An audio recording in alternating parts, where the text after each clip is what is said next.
이 시간 저와 여러분 가운데 주님의 큰 은혜가 있기를 간절히 축복합니다. 어느 날 글로에라는 사람이 보낸 사람이 사도 바울을 찾아왔습니다. 그가 전해준 이야기는 가히 충격적이었습니다. 고린도 교회 안에 수많은 문제들이 있다는 겁니다.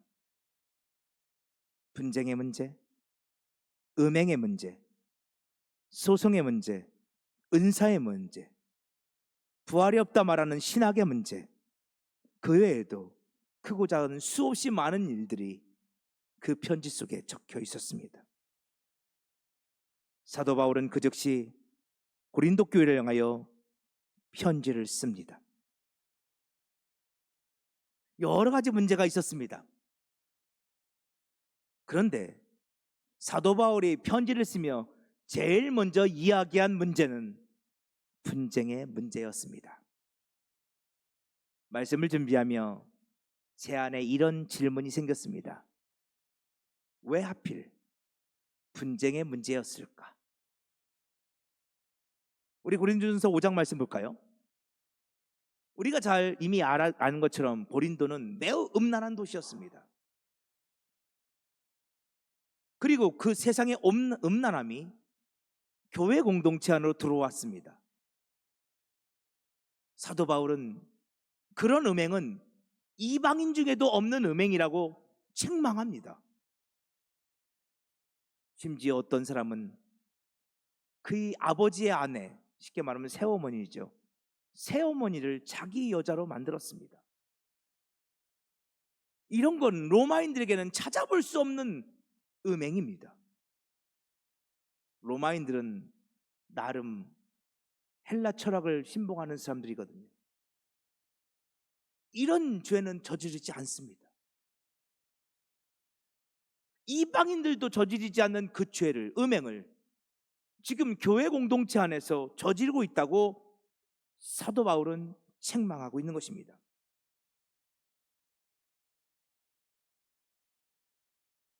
그런데 더 큰 문제는 2절입니다. 그리하고도 그들은 교만하여져서 그 음란의 문제를 동안히 여기지 않았습니다. 그 문제에 대해서 교회가 마땅히 아파하고 괴로워하고 그 죄에 대해서 슬퍼하고 힘겨워하고 회개했어야 했습니다. 그런데 누구도 회개하는 사람이 없었습니다. 그 문제에 대해서 아파하는 사람이 없었습니다.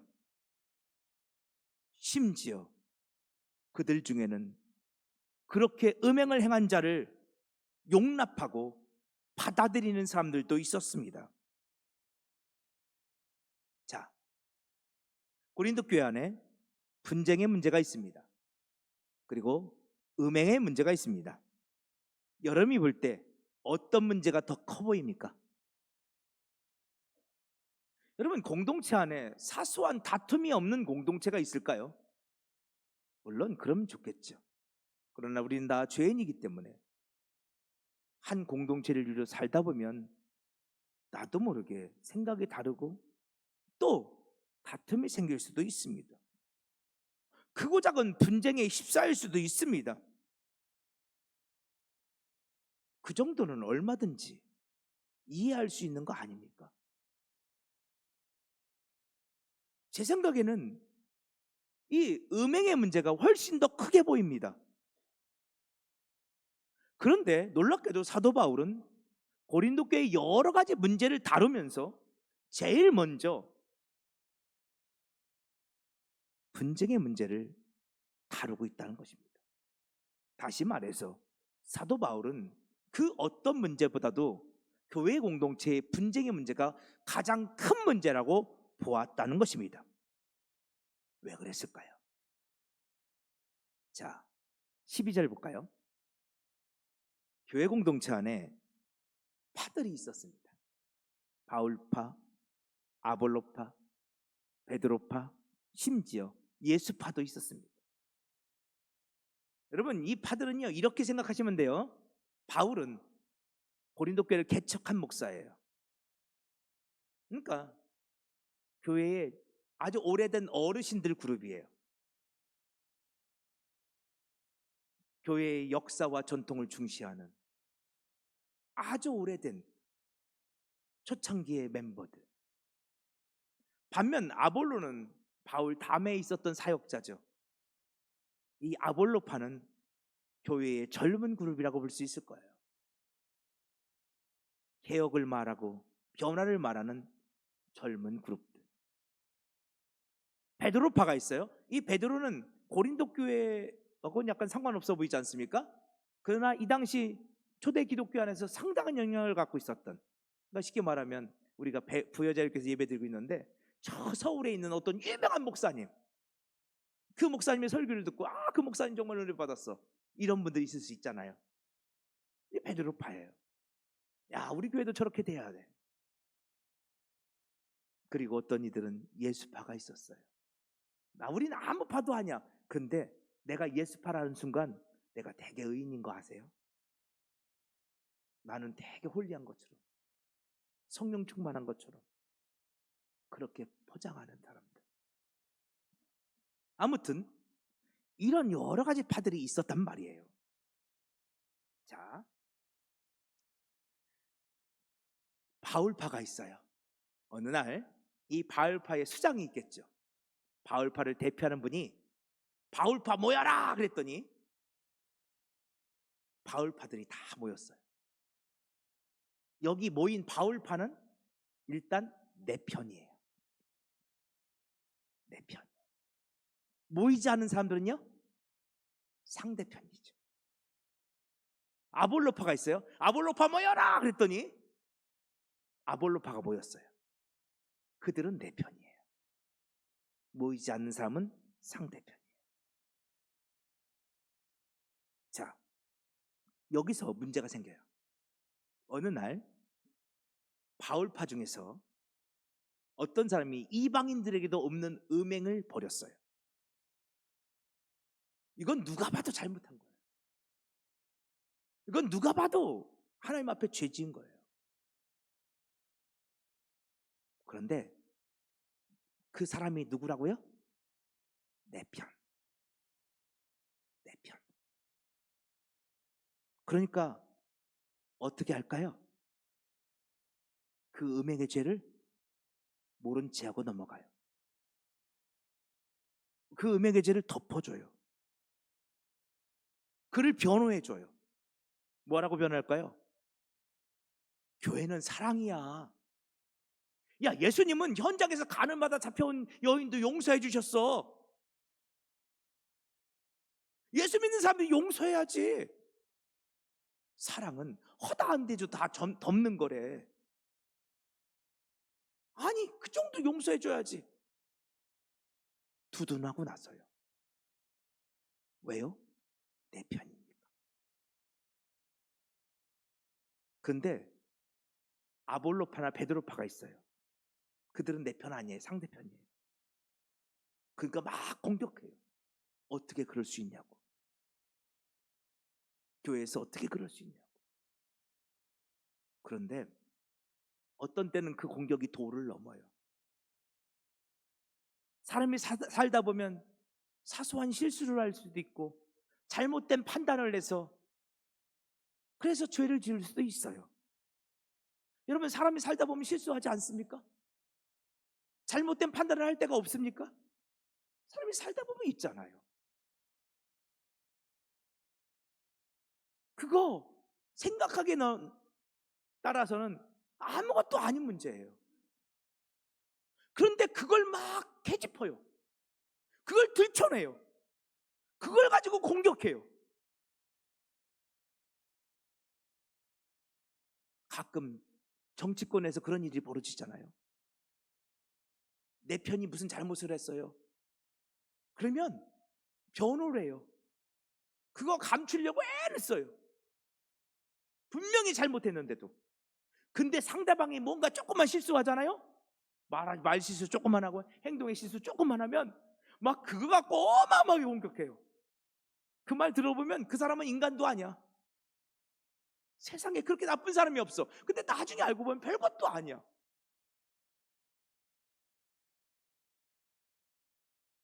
마태복음 7장을 볼까요? 형제의 눈 속에 티가 있어요. 아주 자그만 티, 보이지도 않는 티예요. 근데 그걸 자꾸 찾아요. 근데 내 눈에는 큰 대들보가 있어요. 어마어마하게 큰 대들보가 있어요. 근데 내 눈에 있는 그 대들보는 애써 모른 척해요. 내 편이니까. 그러나 상대방에 있는 그 티는 어떻게든지 찾아내려고 그래요. 주님은 그런 오늘을 향해서 먼저 내 눈 속에 있는 들보부터 빼내라고 말씀하셨어요. 사람들에게는 그들 나름대로의 잣대가 있어요. 그 잣대를 가지고 나를 재고 다른 사람을 재요. 그런데요, 여러분, 그 잣대가 똑같으면 얼마나 좋아요. 그런데 그 잣대가 이중 잣대예요. 나한테는, 내 편에는 한없이 너그러워요. 그럴 수도 있지. 그런데 상대방에게는, 다른 사람에게는 한없이 엄격해요. 어떻게 그럴 수 있어? 똑같은 문제를 놓고도 그럴 수 있지와 어떻게 그럴 수 있지로 나누어질 때가 많아요. 내 문제는 어떻게든 덮으려고 하고, 상대방의 잘못은 어떻게든 크게 부각시키려고 하고, 문제를 키워요. 여러분, 왜 사도 바울이 제일 먼저 분쟁의 이야기를 말하고 있을까? 바로 이것 때문이에요. 자, 우리 10절과 11절을 보면요, 우리말 성경에는 분쟁이라는 단어가 한 번씩 나와요. 그래서 우리말 성경에는 똑같은 분쟁이라는 단어니까 헬라어도 똑같은 단어겠지라고 생각하지만 10절과 11절의 이 분쟁이라는 단어는 헬라어로 보면 전혀 다른 단어예요. 10절의 분쟁이라는 단어는 스키스마라는 단어예요. 이 스키스마는 뭐냐면 천이나 아니면 가죽이나 어떤 그물 같은 게 있잖아요. 이것들이 찢어지는 것을 말해요. 그래서 우리가 잘 아는 말씀이 있어요. 마태복음 27장을 보면 예수님께서 운명하실 때 성소의 시장이 위로부터 아래로 찢어졌어요. 이 찢어졌다는 단어가 스키스마예요. 근데 분쟁이 무언가를 찢어요. 뭘 찢을까요? 자, 12장 27절. 우리는, 교회는 그리스도의 몸이에요. 분쟁이 일어나면 그리스도의 몸된 교회가 찢어져요. 이 분쟁으로 말미암아 그리스도의 몸된 교회가 찢어진다고요. 이걸 이렇게도 말할 수 있어요. 우리가, 교회가 예수를 다시 십자가에 못 박는 거예요. 교회가 분쟁으로 말미암아 찢어져요. 예수를 다시 십자가에 못 박아요. 그게 스키스마예요.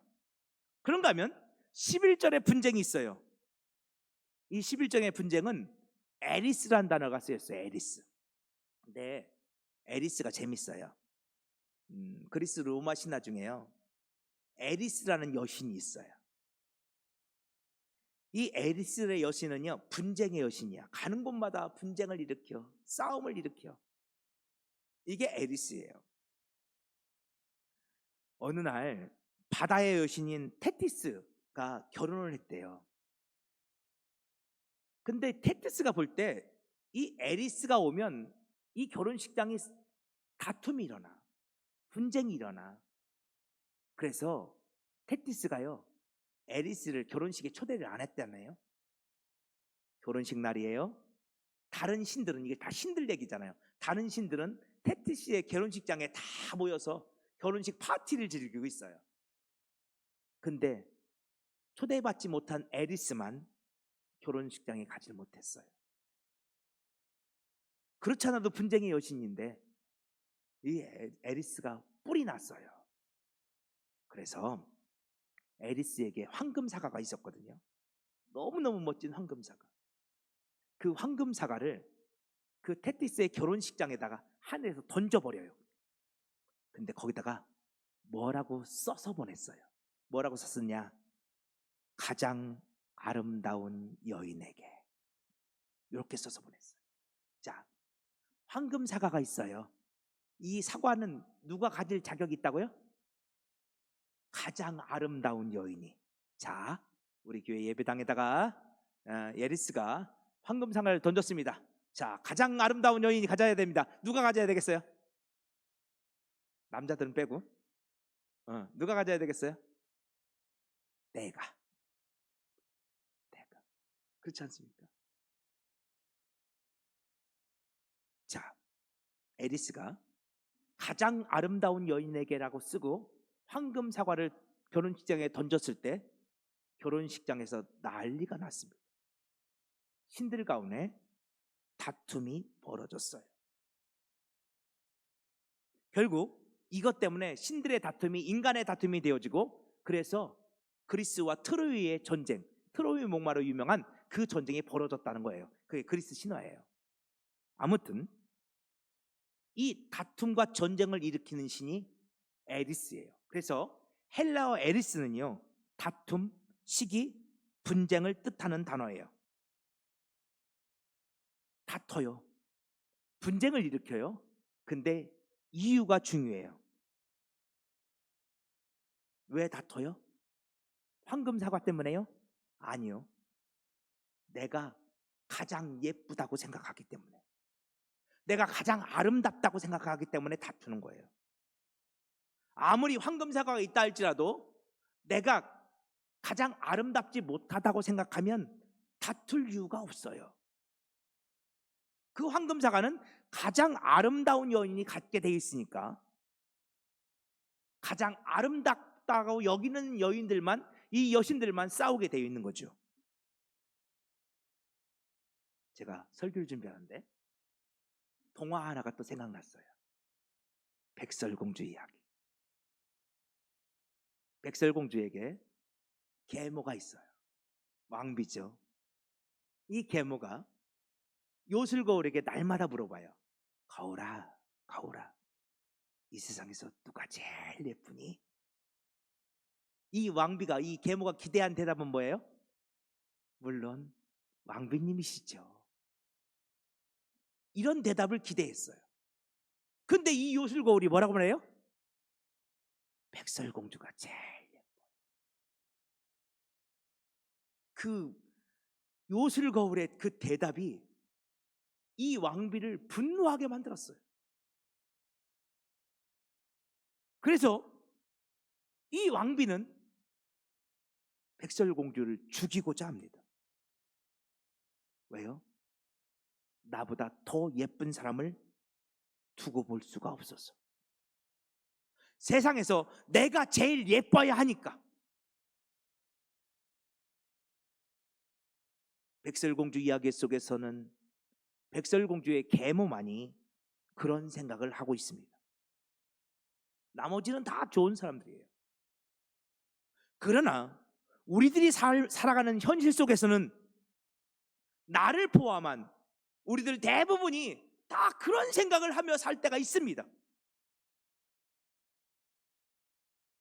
에리스의 황금 사과를 바라보며 내가 제일 아름다운 여인이야 라고 생각했던 그 여신들처럼 오늘 우리들은 이 땅에서 내가 가장 아름다운 사람이 되어지고, 내가 가장 멋진 사람이 되고, 내가 가장 잘난 사람이 되어지고, 능력이 많은 사람이 되어지길 바라고, 내가 가장 힘 있는 사람이 되기를 원하는 마음들이 오늘 우리 속에서 있더라는 것입니다. 그래서 다툼이 벌어지고 전쟁이 벌어질 때가 있습니다. 근데 그것이 비단 세상만의 이야기냐? 아니더라는 겁니다. 그 에리스의 그 마음이, 그 전쟁이 교회 공동체 안에도 일어나더라는 것입니다. 은사를 가지고 싸웁니다. 왜 싸웁니까? 내가 가장 잘났다고 생각하기 때문입니다. 자, 우리 7절 볼까요? 자, 하나님께서 각 사람에게 성령을 나타내심은, 이건 성령을 은사로 바꿔도 됩니다. 왜냐하면 고린도서 12장은 은사 얘기를 계속하고 있으니까요. 하나님께서 각 사람에게 은사를 주심은 교회를 유익하게 하려 하십니다. 하나님이 오늘 우리에게 은사를 주신 이유는 교회를 유익하게 하기 위함입니다. 직분도 마찬가지입니다. 에베소 4장에 볼까요? 하나님께서 어떤 사람은 사도로, 어떤 사람은 선지자로, 어떤 사람은 복음 전환자로, 어떤 사람은 목사와 교사로 삼아 주셨는데, 그것은 그리스도의 몸 된 교회 공동체를 세우려 하심입니다. 하나님께서 왜 우리에게 직분을 주셨어요? 그리스도의 몸 된 교회를 세워가라고. 그런데 어느 날부터 교회의 몸 된 교회를 세우라고 주신 그 직분을, 교회의 유익을 위해서 주신 그 은사를 자랑하기 시작합니다. 고린도 교회는 심지어 이런 일들도 있었습니다. 아까 우리 김인 부장님이 대피기도 하셨잖아요. 고린도 교회 안에도 예배가 진행되어졌고 대표로 기도하는 분들이 있었습니다. 그런데 이분들이 대표로 기도하면서 방언으로 기도하기 시작합니다. 한 사람이 그러니까 그 다음번에 나온 사람도 또 자기도 방언으로 하고, 다음번에 나온 사람도 또 방언으로 합니다. 계속 보시죠 말씀. 사도 바울이 이렇게 말합니다. 너희들이 방언으로 말하면 저 방언을 알지 못하는 자들이나 아직 예수를 믿지 않는 사람들, 아직 교회 공동체를 잘 모르는 사람들, 하나님의 은사를 잘 모르는 사람들은 너희를 향해서 미쳤다고 하지 않겠느냐? 아니 도대체 왜 대표 기도를 하면서 방언으로 하는 거야? 그러면 여러분 질문해 봐야 돼요. 왜 이들은 대표 기도를 하면서 방언으로 했을까요? 내가 이렇게 영적으로 우월한 사람이야. 내가 이렇게 대단한 은사를 받은 사람이야. 나 이런 사람이야. 자신의 영적인 우월감을 드러내고 자신을 과시하고 싶어서. 그러니까 바울이 그들을 책망하는 거예요. 야, 믿지 않는 사람들이 보면 너희들 보고 미쳤다고 하지 않겠니? 아니 왜 대표로 기도하는데 방언으로 해? 모든 사람이 다 알아들을 말로 해야지. 심지어 이런 일도 있었습니다. 여러분 이건 지금 그리스도의 몸된 교회를 얘기하는 거잖아요. 눈, 손발 이런 거 다 교회의 지체들을 말하는 거예요. 자, 교회 공동체 안에서 가난한 이들이 있습니다. 못 배운 이들이 있습니다. 또는 은사를 받지 못한 이들도 있습니다. 세상에서 아무런 내세울 것도 없는 지위가 아무것도 없는 분들이 있습니다. 어느 날부터인가 교회 공동체 안에서 그들을 무시하는 일이 생기기 시작했습니다. 저 사람은 우리 교회 별로 도움이 안 돼. 저 사람은 별로 쓸모가 없어. 그러면서 세상에서 부유한 자들, 많이 배웠다는 자들, 어떤 내세울 만한 지위를 가진 사람들, 또 교회 공동체에서 은사와 직분을 받은 자들, 이런 사람들은 자신을 자랑하기 시작합니다.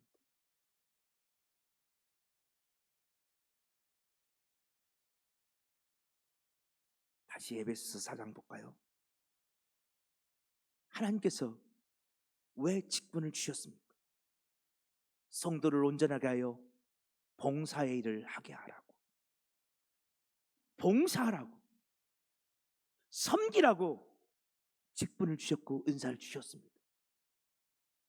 그런데 어느 날부터인가 그 은사를 가지고, 그 직분을 가지고 자신을 드러내고 자신을 자랑하고 자기가 이런 사람이라고, 나는 이렇게 우월한 자라고, 그렇게 자신을 드러내는 사람들이 생겨나기 시작했습니다. 다시 고린도전서 1장 10절 11절 볼까요? 10절의 분쟁은 스키스마라고 말씀드렸습니다. 찢어짐입니다. 이건 분쟁의 결과입니다. 11절은 에리스예요. 이건 분쟁의 원인이에요. 여러분, 왜 분쟁이 생겼습니까?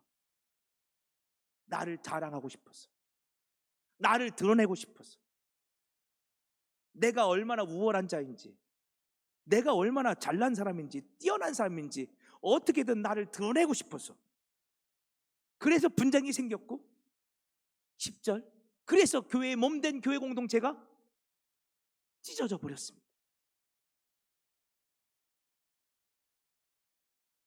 그래서 그들은 서로 팔을 나눠서 다투는 겁니다.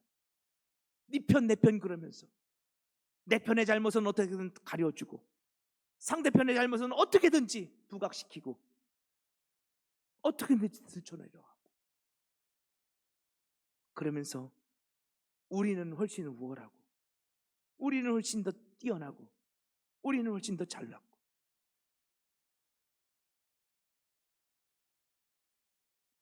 자, 교회 공동체 안에 이런 문제들이 있음을 알았습니다. 그러면 도대체 이 문제를 어떻게 해결해야 할까요? 고린도서 4장을 보면 사도 바울이 글로에게 보낸 사람에게 편지를 받고 자기가 가고 싶었습니다. 그런데 지금 사도 바울은 새 3차 전도여행 중이었고 에베소에서 있었습니다. 지금 한참 에베소에서 복음을 증거하고 있었기 때문에 갈 수가 없었어요. 그래서 사도 바울은 자신과 함께 3차 전도여행을 하고 있던 디모데를 고린도 교회에 보냅니다. 그런데 디모데를 고린도에 보내면서 디모데에게 이렇게 당부합니다. 자, 우리 녹색 글씨 우리 같이 한번 읽어볼까요? 자, 여러분 녹색 글씨 시작. 그가 너희로 하여금 내가 각 교회에서 가르치는 것을 생각나게 하리라. 아멘. 디모데의 사명은 뭐냐? 고린도 교회 성도들로 하여금 사도 바울이 가르친 것을 생각나게 하는 것이 디모데의 사명입니다. 그럼 도대체 사도 바울이 가르친 게 뭘까? 자, 고린도전서 2장 볼까요?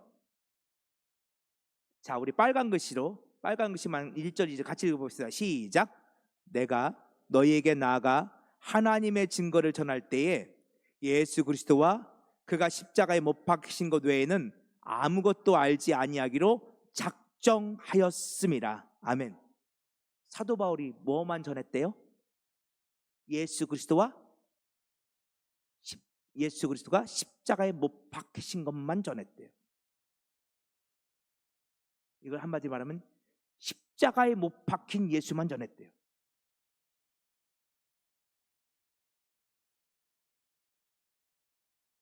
그런데 그만 고린도 교회에 문제가 생겼어요. 자, 1장 18절 볼까요? 자, 우리 빨간 글씨만 같이 한번 읽어봅시다. 시작. 십자가의 도가 멸망하는 자들에게는 미련한 것이요 우리는 십자가에 못 박힌 그리스도를 전하니. 아멘. 자,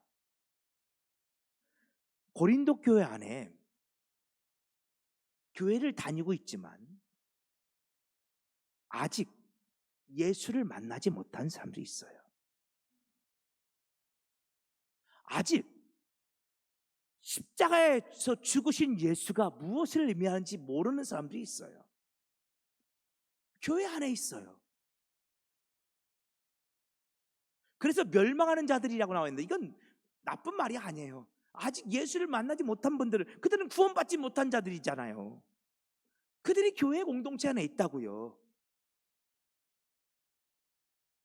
아직 예수를 만나지 못한 분들이 볼 때 십자가는 미련한 거죠. 여러분, 제가 목회를 하다 보니까요, 가끔 그렇게 저한테 질문하시는 분들이 있어요. 목사님, 예수님은 2000년 전에 죽으셨다면서요. 아니, 2000년 전에 그 유대 땅에서 죽으신 예수가 어떻게 우리를 구원해요? 심지어 그 양반은 우리나라 사람도 아니잖아요. 여러분, 2000년 전에 죽은 예수가 우리를 어떻게 구원하죠? 여러분, 이게 예수가 믿어지지 않는 분들에게는 허황된 얘기로 들려요. 예수를 경험하지 못한 분들에게는 어리석고 미련한 이야기로 들린다고요.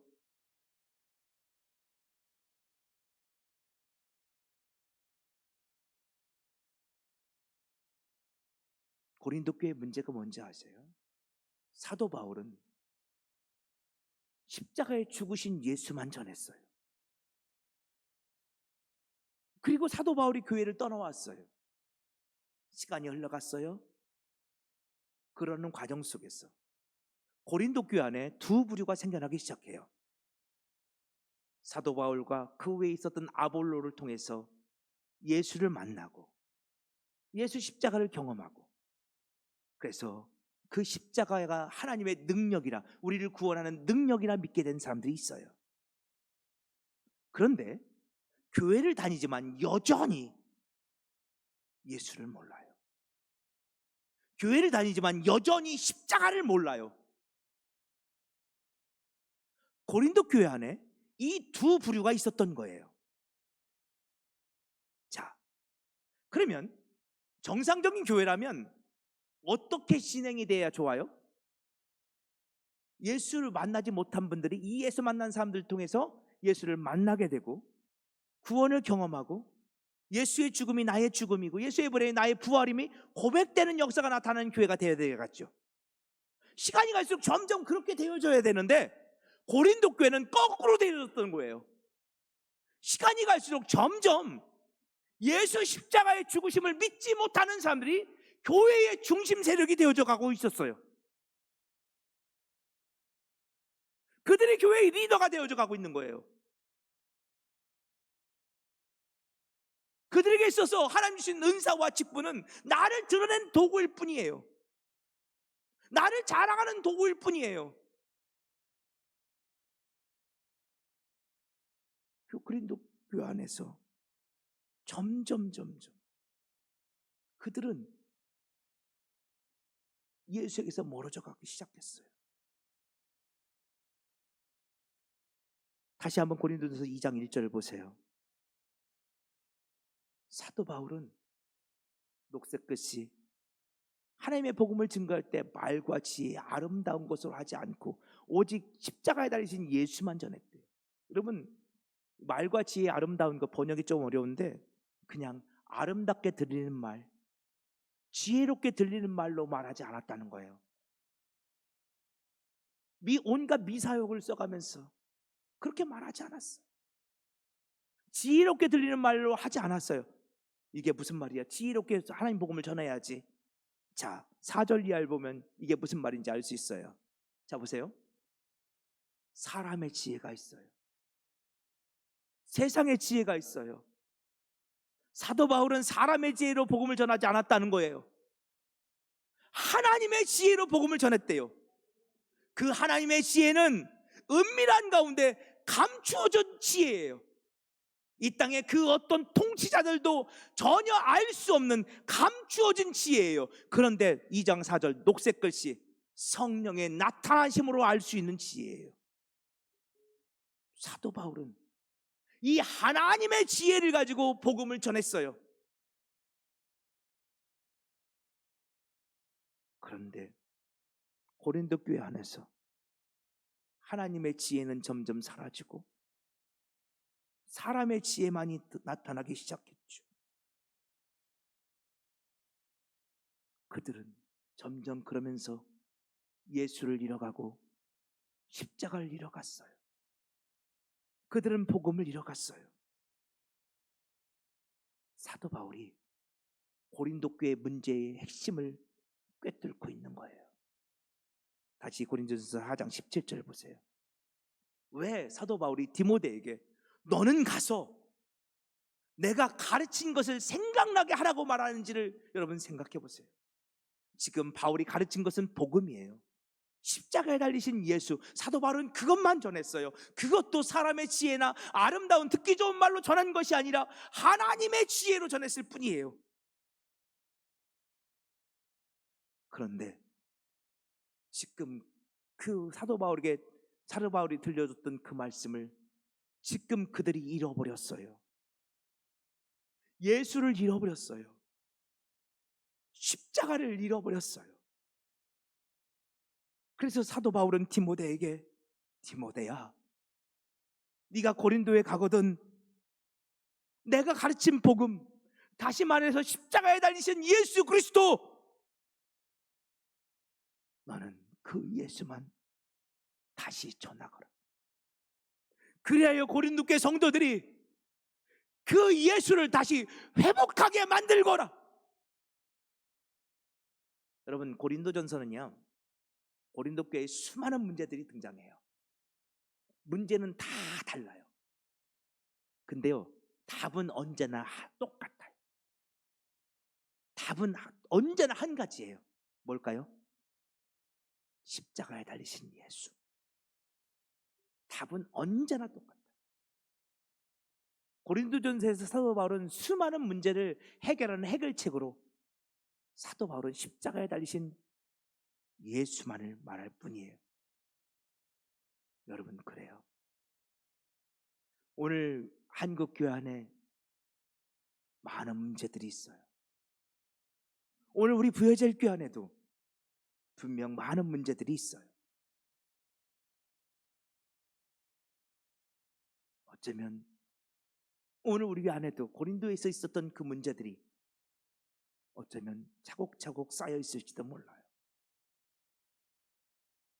그 문제들 앞에서 오늘 우리들이 해결책을 구하고 찾아야 될 텐데, 오늘 우리가 어떻게 하면 오늘 우리 교회가 회복되어지고, 어떻게 하면 오늘 우리 교회가 교회답게 세워져 갈 수 있을까요?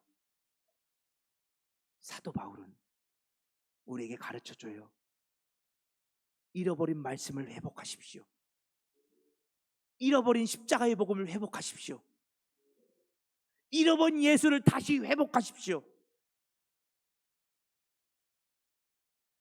교회가 예수를 잃어버리면 교회가 변질이 되어져요. 교회는 변화되어야 돼요. 교회는 날마다 새로워져야 돼요. 물과 성령으로 거듭나야 돼요. 그러나 변질되면 안 돼요. 변화와 변질은 다른 거예요. 말씀을 잃어버리고, 예수를 잃어버리고, 십자가의 복음을 잃어버리고 교회가 교회답기를 바란다면 그것은 어리석은 생각이에요. 교회의 회복은 말씀의 회복으로부터 시작되어져요. 예수 십자가의 복음을 회복하는 것으로부터 시작되어져요. 그것이 사도 바울이, 성경이 우리에게 가르쳐주는 문제의 해결책이에요. 고린도전서를 통해서 우리가 계속해서 고백해야 될 것은 우리 다시 예수로 돌아갑시다예요. 우리 다시 복음으로 돌아갑시다예요. 잃어버린 말씀을 회복합시다예요.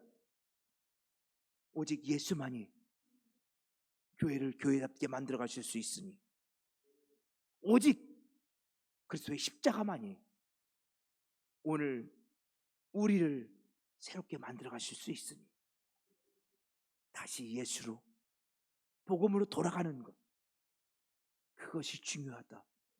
고린도전서는 우리에게 계속해서 말하고 있어요. 사랑하는 부엘제일 가족 여러분, 우리 다시 복음으로 돌아갑시다. 말씀 앞에 섭시다. 십자가 앞에 섭시다.